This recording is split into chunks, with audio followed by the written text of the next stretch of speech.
उल्हासनगरमधून एक महत्त्वाची बातमी समोर येते। राष्ट्रवादी अजित पवार गटाच्या 3 उमेदवारांनी आता माघार घेतलेली आहे। शिवसेना शिंदे गटाच्या उमेदवारांना पाठिंबा देत भाजपच्या उमेदवाराचा पराभव करण्यासाठी आता ही खेळी खेळली जाते।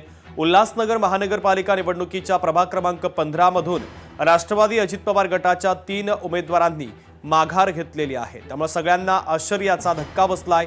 राष्ट्रवादी अजित पवार गटाच्या 3 उमेदवारांनी शिवसेना शिंदे गटाच्या उमेदवारांना पाठिंबा जाहीर करत माघार घेतलेली आहे। पुण्यामध्ये महापालिका निवडणुकीमध्ये मनसेचे दिवंगत खडकवासलाचे आमदार रमेश वांजळे यांच्या कन्या आणि अजित पवार यांची साथ सोडून भाजपमध्ये प्रवेश केलेल्या सायली वांजळे दुसऱ्या क्रमांकावर आहेत। त्यांनी नामनिर्देशन पत्रामध्ये 77.65 कोटी रुपयांची मालमत्ता जाहीर केलेली आहे।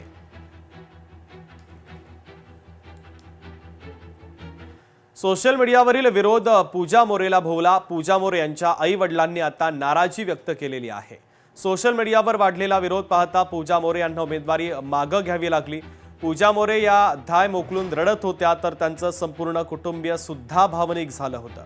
पूजा मोरेंचे वडील अशोक मोरे आणि आई यांनी सोशल मीडियावर पूजाला ट्रोल केलं जात असल्यानं आता तीव्र नाराजी व्यक्त केलेली आहे। पूजाताईनं अथक प्रयत्न करून सामान्य लोकांचे प्रश्न सोडवण्यासाठी पूजाताई नेहमीच झटत राहिलेली।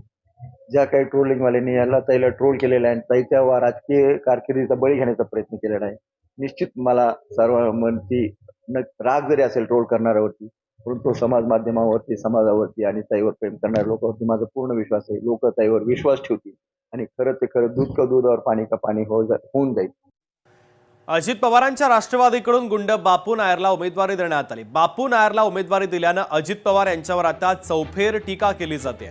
गुंड बापू नायर मोक्कातील आरोपी आहे। प्रभाग क्रमांक 39 मधून घड्याळाच्या चिन्हावर आता बापू नायर हा रिंगणात उतरल्यानं अजित पवार यांनी गुन्हेगारांना उमेदवारी दिली अशी चर्चा रंगू लागलेली आहे। समाजासाठी काय करून दाखवता येते का, समाजासाठी मी काय करू शकतो का, हे पाहण्यासाठी आलोय।